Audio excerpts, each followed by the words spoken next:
Everyone can see the slides now, right? Yeah, we're good. Great. In advance, excuse any typos. I made this deck this morning, but I've been thinking about this for a while. So anyway, yeah, hot take, abolish SEPTA. Like all hot takes, it's supposed to have a provocative name. Could placing transit services directly under local governments and the state improve accountability, planning, and results? Question mark.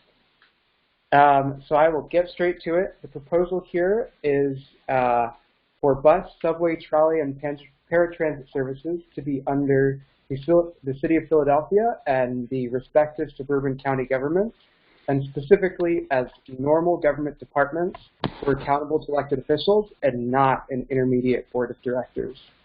Regional rail would be, and the remainders of SEPTA would be taken over by the state government and would be part of a newly expanded statewide rail operation. The state would also be responsible for transit coordination across jurisdictions. So where does this come from? Some of the underlying principles here are that in a democracy, government services should be accountable to voters, elections should have consequences, and the public deserves to know who is in charge of critical government services. SEPTA's governance. SEPTA is governed by a 15-member board, which is appointed by 10 different sources. The result is that government is not tied to any particular elected official or body, and it's really hard for elections to have consequences. The public also doesn't know who's in charge, in part because no one is really in charge. And everyone can point fingers at someone else. No elected official will be held accountable for any problems that ever happen at SEPTA. Additionally, the city and suburban counties each get 2 members out of the 15, meaning A, none of the jurisdictions really has much control over its local transit services, and B, Philadelphia specifically is severely underrepresented. In other words, you get this. A lot of people can point fingers at different other people truthfully, and no one really knows who to look at as to who runs SEPTA. So we're gonna meet at Eric's place and then bike from there. Do you want to go? You're that upset about the griddle that you don't want to go? Okay, I'm going to mute everyone, and then Greg, you can unmute yourself. Okay. Perfect. Okay.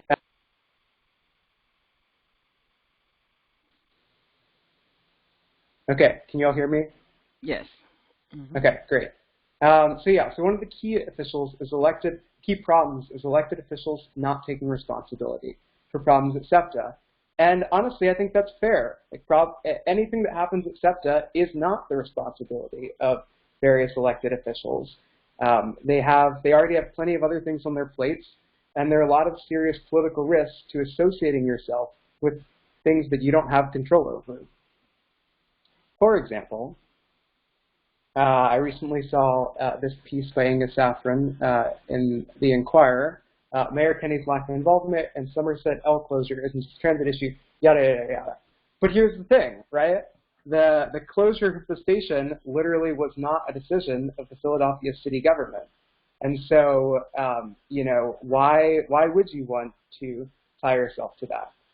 One thing I want to be clear throughout this entire presentation is that this is, to me, this is a question about institutional structures and incentives and not the personalities of any specific people. Of course, there are plenty of cases where you have elected officials who take a role and take responsibility for things that are beyond the literal powers of their office. And of course, you have cases where there are organizational structures that may point toward or incentivize a certain outcome, and it doesn't happen. But the point is, it's about structures and incentives, and not any one particular politician.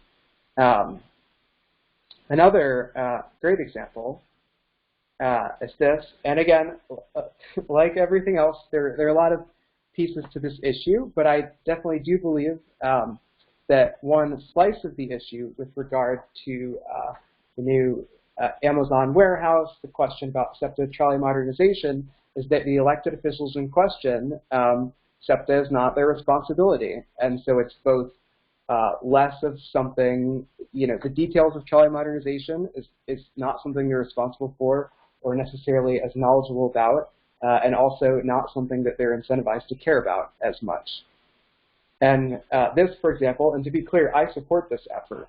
But notice here, right, like the action alert, like talk to these people, again, there's a question of like, what does talking to these people, how does that impact SEPTA, right, in terms of like who actually governs SEPTA? But it's not just about problems, right? It's not just about taking responsibility for problems. It's also about having a positive and bold ambition for what transit can be. Elected officials, because they don't have control over SEPTA, right? You're not going to run a campaign, when you're running for council, mayor, whatever, that's some big thing for SEPTA, because that's not a promise you can keep. And so transit, it does not take as big of a role in elections as I think it ought to. And just generally, the people who are running for these offices are not incentivized for this to be a big piece of their platform and ambition. For example, back in the day, the proposed Roosevelt Boulevard subway, a study was done by the city in, I think, 2003 that said it would have over 120, it was projected to have over 120,000 daily riders, which is more people than the entire Broad Street line. I think there's a number of reasons why it has not come to fruition, but I do believe that one of those is that SEPTA, as far as I can tell, was never particularly interested in it, which is not a shocker, again, given that the city has 2 seats on the 15-member board. But also, it's just, this is the type of thing that needs strong political support. And the city doesn't run the transit system. And I think that absolutely has an impact on the level of ambition that there is or isn't. Again, I think there are many other reasons that it hasn't happened as well. And so the current system is basically pray, right? When decision-making is so disconnected with voters and with elected officials, we basically have to pray that there has ended up being a good general manager and executive team. And by the way, nothing I'm saying is necessarily about the current general manager or past ones or the current or past executives. Pray that they run the agency well, pray that they have a bold and ambitious vision. But I think there's a better way, and it's called elections. The path towards influencing transit decision-making is straightforward. Win elections. That doesn't mean it's easy, but it's straightforward.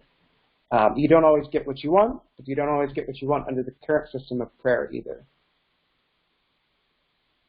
So the proposal, to recap, is that bus, subway, trolley, and paratransit services be taken over by the city and the suburban county governments, again, as normal government departments, and that regional rail be taken over by the state government as part of an expanded statewide rail operation, and for the state to be responsible for coordination.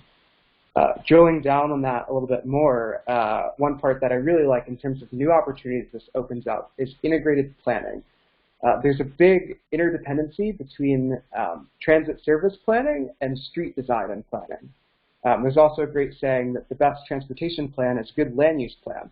Right now, transit planning is totally separate from street design and planning and land use planning.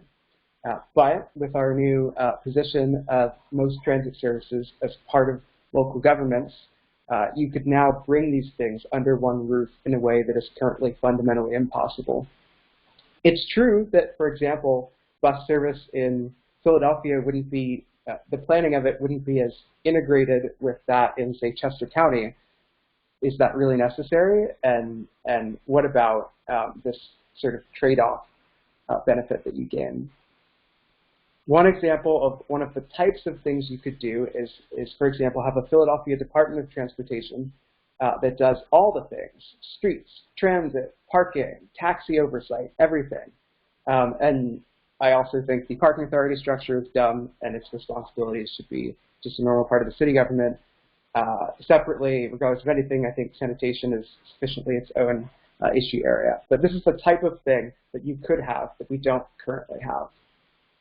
It's not the only option. Another way of thinking about things, for example, is maybe there could be a more comprehensive planning department. Maybe the current Department of Planning and Development, right, which does land use planning and some other kinds of planning, maybe they could also do transportation planning, right? The design and planning of streets, transit service planning. So that's another opportunity as well. I think there's a lot of different ways you could structure things, but a lot of them have, I think, a number of benefits that we don't currently see under the existing system. As for the state government, as I said, it would oversee a newly expanded state rail operation. One thing to remember is that because SEPTA has its 5-county region, it's not incentivized to think about things like rail service to places like Allentown or things like that. And so you could have a more, yeah, I mean, I think there's a lot of opportunities for expanding train service in Pennsylvania, and I think the state government should be the one that deals with that. They would also be responsible for statewide transit coordination. Realistically, look, it's true under any system, including the existing SEPTA system with its 5-county region, that when you have a defined area for something, there's likely to be a bias toward being inward focused. And so I think it's important to specifically counteract that by, for example, giving grants to transit services that cross jurisdictional boundaries and ensuring seamless fare payment across systems. So I've thought of some objections that you may have, and I have answers to them. The first is that transit should be insulated from politics. And I say, why? We don't demand this from most other government services. And I think transit decisions are, like, they are important policy decisions. Like, isn't this why we elect policymakers, to make these types of things? I absolutely think there's a role for people with professional experience, and that is as the appointed executives and civil servants who, I'm supposed to say advise, who advise elected officials and who carry out their decisions. Another objection. Transportation is a regional issue. Yes and no. On the no side, a lot of things actually aren't that regional. Just like the issue with a local alley near your house is not a regional transportation issue. The issue of, where does this bus run for these 5 blocks is not usually a regional issue, certainly not on the scale of the 5-county region. Yes, I absolutely acknowledge, again, let's say 5 different bus systems, yes, that's 5 different ones, not one, but as I highlighted, there are other ways that this offers new opportunities for integration that I think are worth the trade-off. Yes, regional role is regional, that's why I proposed putting it under the state. Another thing I want to highlight about the state, having it under the state and not SEPTA, is, again, accountability to an existing general purpose government that has a clear set of elected officials. SEPTA being, this is really important, both for SEPTA and various other systems around the country, being one agency has not, in fact, resulted in a seamless system. For all intents and purposes, regional, from the experience of a transit user, regional rail and the rest of the system are basically 2 different systems. But not only that, a lot of times when we talk about what seamless regional systems look like, we talk about things like different places in Germany or Paris, London, whatever. And the common denominator that a lot of those places have is actually that in most of them, transit services are not under a single agency. They're run by several different operators. But there's regional coordination around fares and branding. So you don't need one agency to have a seamless system, and there are many examples of seamless systems that don't have one agency. Another, reorganization is painful. I agree 100%. Another is, maybe we could avoid reorganization by electing SEPTA's board, right? That deals with the democracy problem. I don't think it actually does, because when you have elected officials who only oversee this one narrow thing, they're not the main elected officials who people are paying attention to. And there's a real risk, I think, of faux democracy, where we say, oh, look, it's elected officials, when in fact a lot of the elections are uncontested or people don't pay attention to these offices. And this is actually, I think, a real crisis in a lot of political offices. I think I read a statistic a while ago that was like something like 2/3 of DA elections nationwide are uncontested. right? So we say, oh, people are electing their prosecutors, when in fact, in a lot of cases, they're not. But we pretend like it's happening. And again, I think there are significant benefits of integrating transit with other government functions that wouldn't be realized by continuing to have SEPTA be its own thing. So I know I just spat a lot there, but that is the hot take. Again, here's the proposal summary.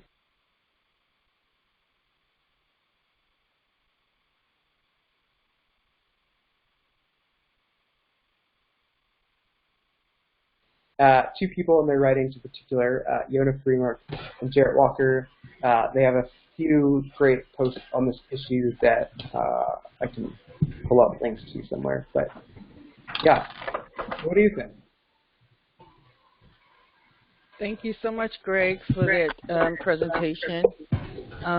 Everyone's mic is open, so if you have any questions or responses to the presentation, you're open to do so now. This is really, really good. I think you promised hot takes, and instead we got common sense. But I guess I put the question back on you. Is there an agency or a board or a system somewhere in North America that you see as a role model that SEPTA could be more like? Or is this just totally beyond what we see in North America and, you want to start from scratch? Yeah. That's a good question. I'd say, okay, I'm going to attack the second one first, which is that it's not in any way beyond what we have in North America. There are plenty of examples in the U.S. of transit that is just a normal department of different governments. I know, for example, it's a little complicated, but as far as I'm aware, in Seattle, not the light rail line or the commuter rail lines, but most of the bus services, King County Metro, are just, like King County Metro is just a department of the King County government that's, directed, just like any other department responsive to the King County Executive and Council. I know there's a number of municipal bus systems. I think Santa Monica, California, I won't get into the LA region mess, but there are actually, so where I live currently in DC, we have a great example of the problems of. By the way, I'm in Northern Virginia. Yeah, of an unaccountable multi-jurisdictional agency, right? The city, the DC government, has its own bus system, the circulator, which is only 6 routes, but it's really telling that a lot of times when council members talk about improving bus service to an area, WMATA bus service isn't even part of the conversation. It's we should make a new circulator route because WMATA is beyond having any influence over it, which is crazy.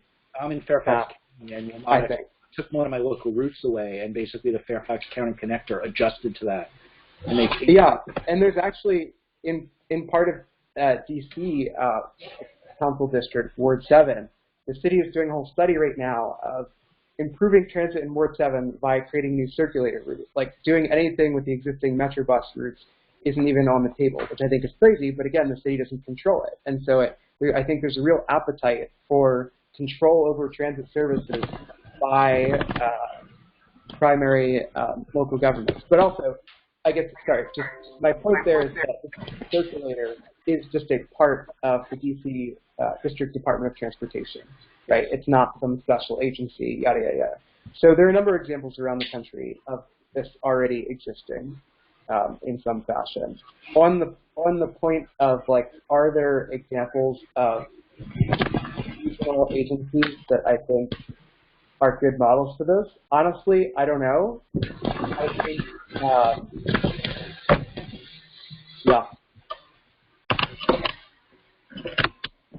I don't know that there are any I would point to. Okay, I'm going to mute everyone because I'm getting feedback from other areas. And then when you want to speak, you could just unmute yourself.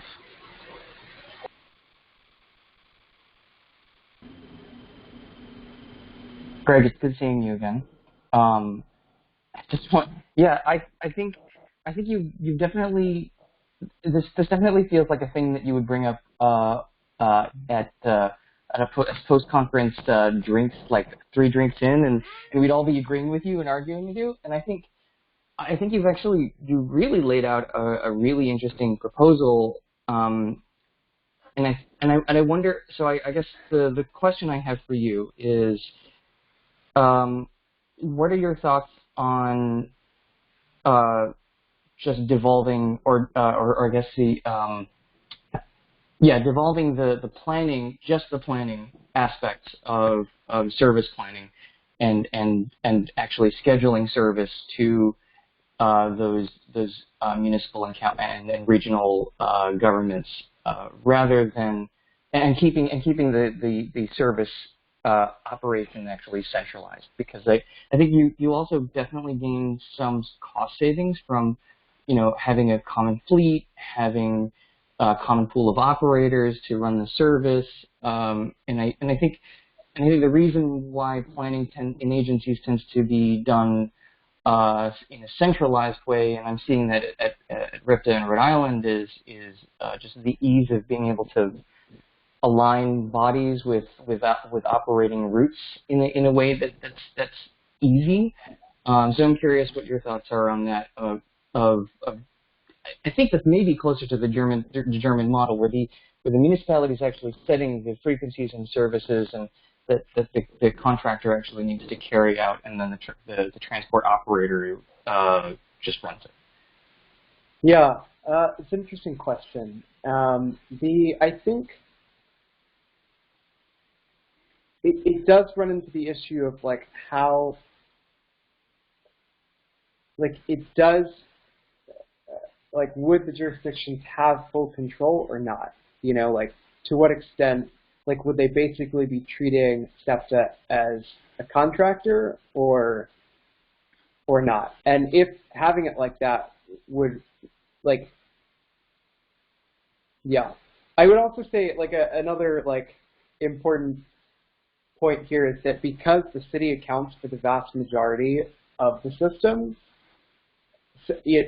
I'd say this is almost more of a question specifically with regard to the suburban governments, because like 5 separate bus systems, like the new city bus system would be most of the current entirety of SEPTA's bus system.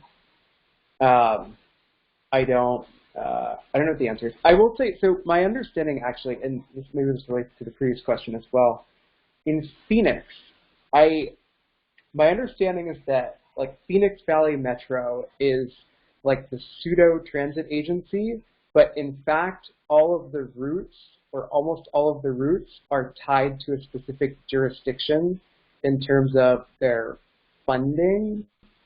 Maybe I don't totally understand how it works, but that is my understanding, that the different municipalities actually do play a role that might be sort of like what you're talking about. Mm-hmm. Where they're setting the operationally, they're dictating sort of the scheduling, or the baseline scheduling requirements, and then some other scheduling department is actually doing the day-to-day actual scheduling operations, and then it's operated somewhere else. Yeah, I don't know precisely how much of that falls into whose camp, but yeah.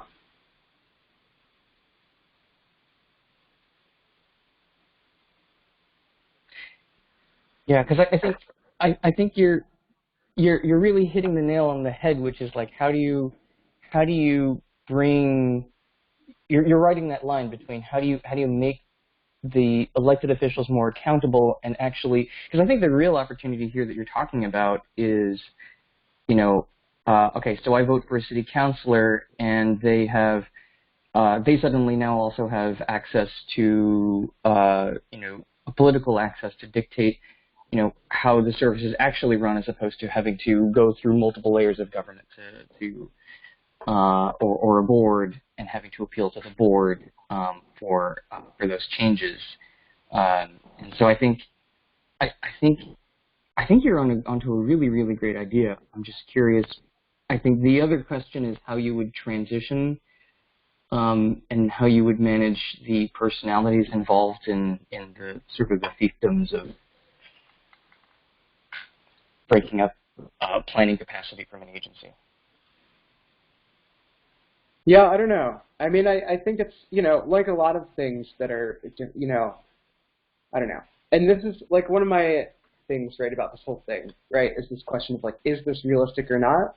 And my answer is kind of like, I don't know, is abolishing the Electoral College realistic? I don't see it happening anytime soon. And yet people still talk about it because it's a good idea, So I would put the feasibility of this at much higher than the feasibility of abolishing the Electoral College. Yes, like reorganization is complicated.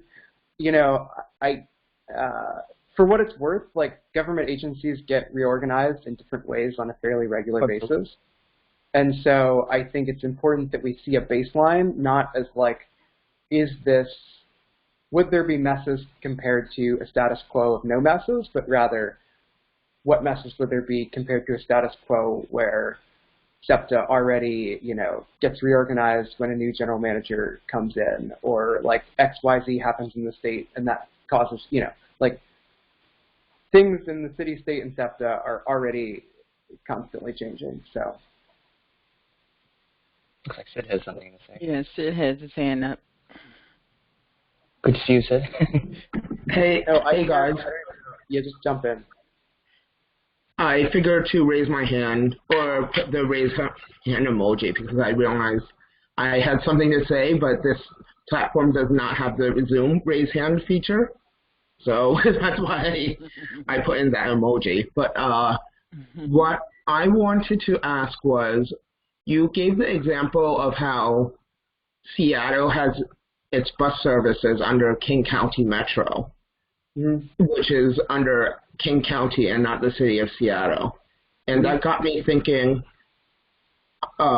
Western states, they tend to have strong county governments and weaker municipal governments, while Northeastern states tend to have stronger home rule, stronger local municipal governments, and weaker county governments. How does that affect the situation with SEPTA in Pennsylvania? I'm not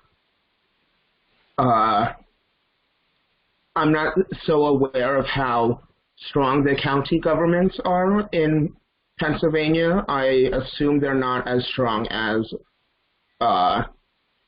out west, because out west, counties are responsible for unincorporated areas, and therefore they have the power over those unincorporated areas. And in Pennsylvania, there are no unincorporated areas. Every spot of land is under a municipality. Right. However, I do want to ask how that interacts with the SEPTA. Absolutely. Yep. Yeah. Great question. I think, so there's two pieces. Again, and this actually is similar to my answer to Mark's question, like the reality is the bulk of the SEPTA system and ridership is in the city of Philadelphia, I think like 80%. And so, so for that, like 80% of things, it's a non-issue. For the suburbs, I agree absolutely. It is true that the range of things that you see done by Philadelphia's suburban governments is not as wide as what you see as suburban county governments is not as wide as what you see in the county governments in some other states. I think to be honest, like there's 4 different suburban counties. Like I don't know the exact situation in each of them. I do know it's already, so Delaware County right now is currently in the process of creating its own health department. So there's, I don't know about the other counties, but they're already, like at least in that one example, right? Like Delaware County government is already starting to take a stronger role in some ways. Yeah.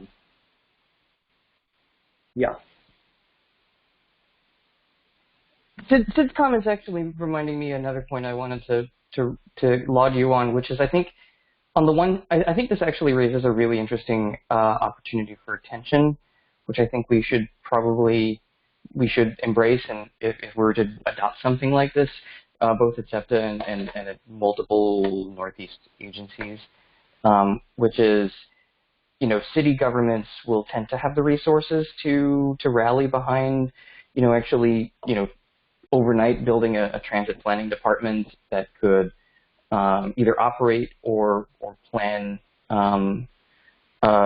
services for their municipality, and that smaller municipalities that have been lagging in an investment in the area have not. And so I think on the one hand, the riders will be caught in the lurch, and you'll have a lot of places that will sort of be under-resourced in that planning capacity and even possibly service capacity. But I think you're spot on with the idea that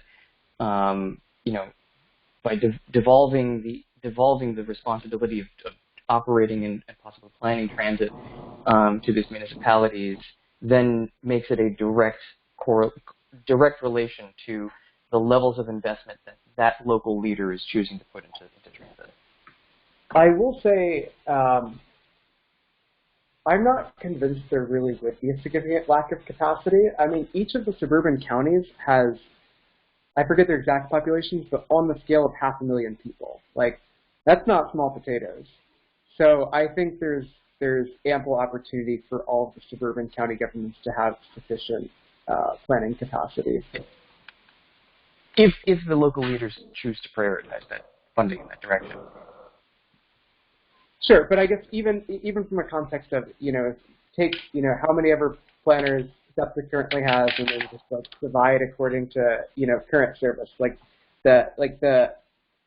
SEPTA already has to have a level of capacity for suburban transit planning that is much greater. Like, this is not like a small, for example, Santa Monica, California, population like, 80,000 or so, and they have their own transit system. Like, this is not that. Like, each of these would be significantly bigger than that. That's a good point. Hey, Greg.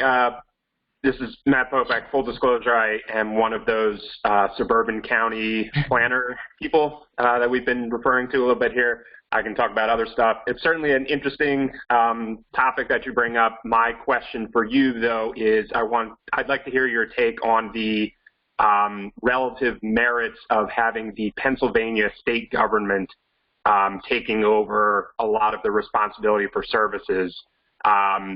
This all sounds very good as a theoretical construct, but when the actual political rubber meets road, I'd like to hear what you think about the rest of Pennsylvania essentially taking over or administering services that right now are more geared in a regional fashion.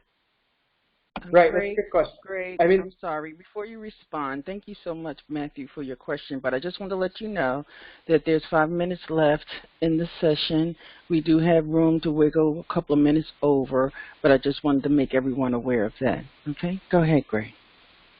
That is a fantastic question, in part because I'm also like philosophically, I'm very much a consequentialist.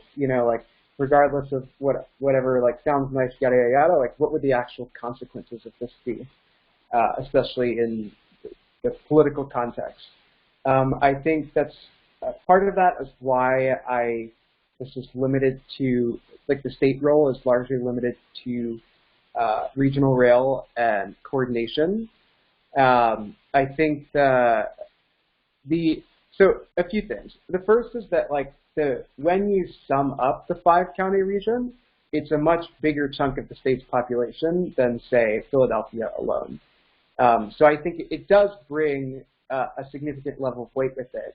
If there really was an investment, right, if the state actually, and I think if the state actually did invest in expanding rail services elsewhere in the state, then it's the kind of thing that would have a much larger constituency. And I think there's appetite for that, given what I've seen from, for example, when you heard with everything coming out of, the presidential administration and Congress, about lots of new money for infrastructure, right, and Amtrak being like, oh, we'd love to expand.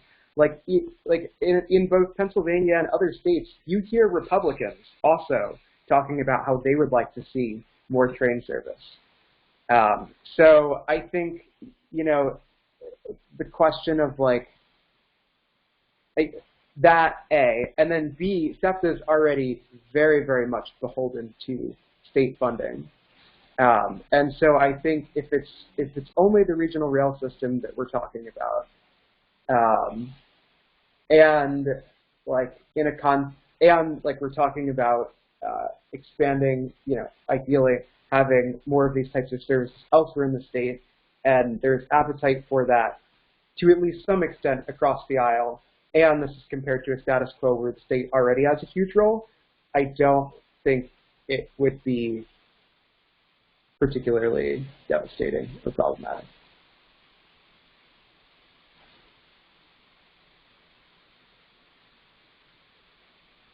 Greg, I know we only have a couple minutes left, but I just wanted to ask real quick. First of all, thanks for the presentation. Nice to see you.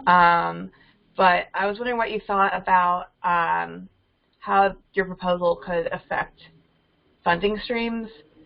Like, just strikes me that, proposing for Philadelphia to do more would just mean more strain on Philadelphia's already very strained budget.